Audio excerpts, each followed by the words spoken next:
the strong warriors. You and your fighting men should march around the town once a day for 6 days. 7 priests will walk ahead of the ark, each carrying a ram's horn. On the 7th day, you are to march around the town 7 times, with the priests blowing the horns. When you hear the priests give one loud blast on the ram's horns, have all the people shout as loud as they can. Then the walls of the town will collapse, and the people can charge straight into the town. The word of God for the people of God. Thanks be to God. As I promised, 4 weeks ago, we have a mystery preacher today. Needless to say, it's not me.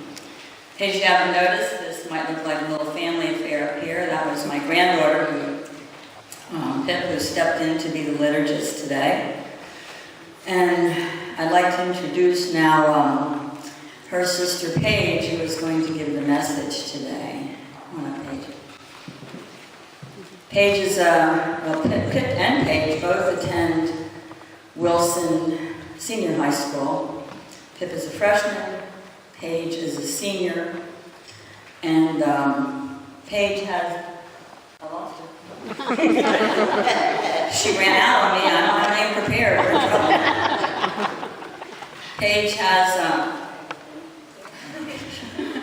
Paige would like to attend a Christian college next year. She has been accepted at Lancaster Bible College, is interested in youth ministry. She may have some other choices, but she hasn't made any decision yet. So I'd like to welcome Paige, who's going to share the message with you today.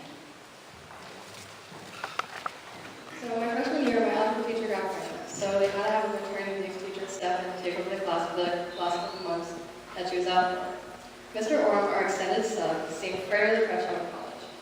We were never too sure about what he was teaching. Whether it was him not being that settled into our classroom and in teaching us, or us being punk little freshmen that we were, wanting an excuse for why we were just so bad at math. Either way, we weren't too sure about this new guy. He was our Joshua. When Moses died, God appointed Joshua to lead the Israelites.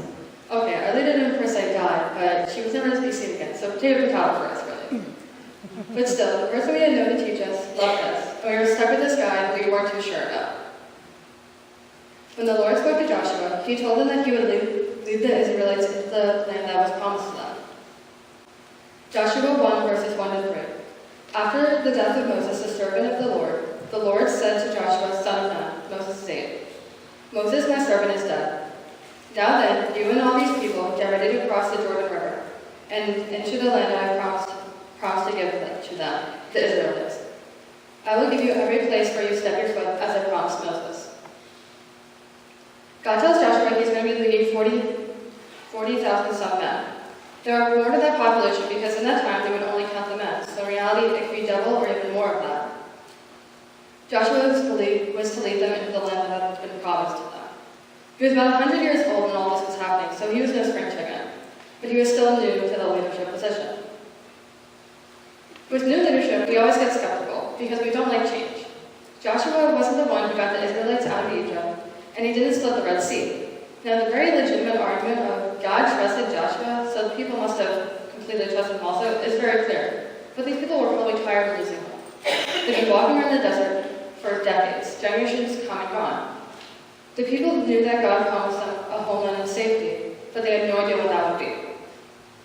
During any long fight, we wonder, will this ever end? Will we just keep walking around this desert until we die? Isn't it safe to say that these people were wondering if this Joshua guy would actually lead them to the land that had been promised to them? The Israelites still followed Joshua because they still believed in the promise, even though that they had their own inner questions and doubts.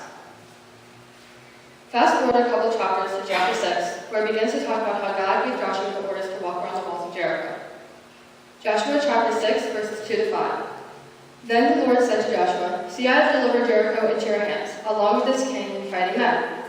March around the city once with all of our armed men. Do this for 6 days. Have the priests carry trumpets and ram's horns in front of the ark. On the 7th day, march around the city 7 times, with the priests blowing the trumpets. When you hear this sound, a long blast of trumpets, have the whole army give a loud shout. Then the walls of the city will collapse and the army will go up, everyone straight in.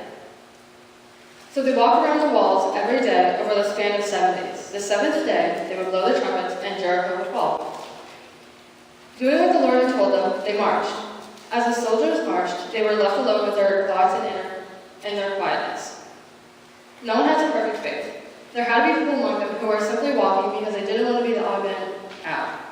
We go with whatever the majority is doing, and it's hard to stand out and openly question the God that has been leading them this entire time, through the desert, through the years and years, and they haven't been left for dead yet.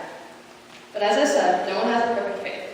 There must have been people who were just walking because this seemed like their last mark of hope, the last that they were willing to take. Questioning, is this really worth it? Is God even still working through this? But still they marched because they had enough faith in them to believe what the prophets were saying. The odds seemed to be against them. The walls were as high as 25 feet and thick as 20 feet in some of the areas. And the way those walls were to be coming down was with stomping and music. But they had a God on their side that was bigger than those walls and stronger than the situation. Our situations seem like we're constantly walking around the same walls, knowing every curve in the rock, every rise and fall in the ground, and how every turn feels for our body.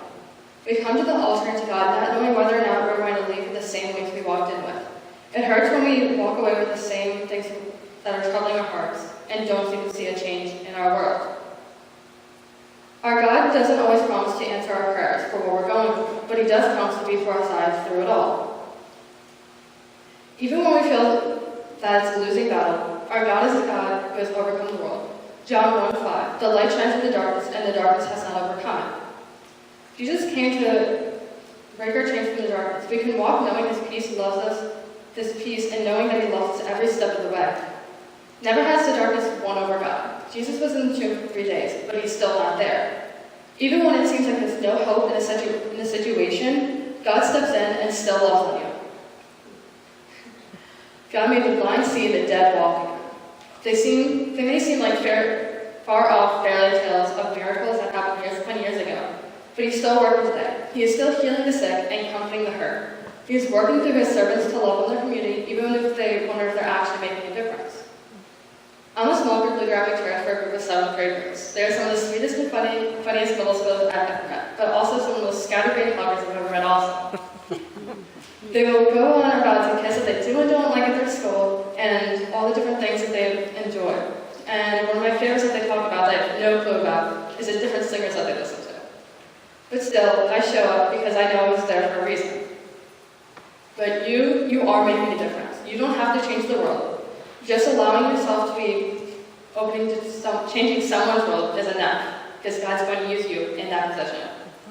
You may be looking for your miracle and wondering if God is working in your life. And you feel that God is letting us walk around these walls alone.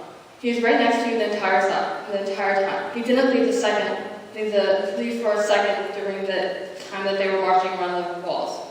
They had their doubts and their worries, but God was with them from the very beginning and followed them through every step of the way. He was with them before they took their very step to march and circle those walls. They had already won their battle. All they had to do was walk in that promise. Walk in the promise that He is looking out for you.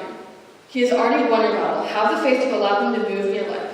Or even have the faith to know that He still loves you. He does, He did, and He always will. You are His child, and He wants to love you. God is in the business of tearing down walls. Even if you aren't seeing it in your time. Moses never got to see his earthly promised land, but God still delivered on that promise. He did see the promised land. His people did see the promised land. Whether those walls are between you and Him, allowing yourself to be fully open to Him, or are the walls you walk around every day, the walls of anxiety, depression, illnesses, and heartaches, He is tearing down your Jericho walls. Thank you.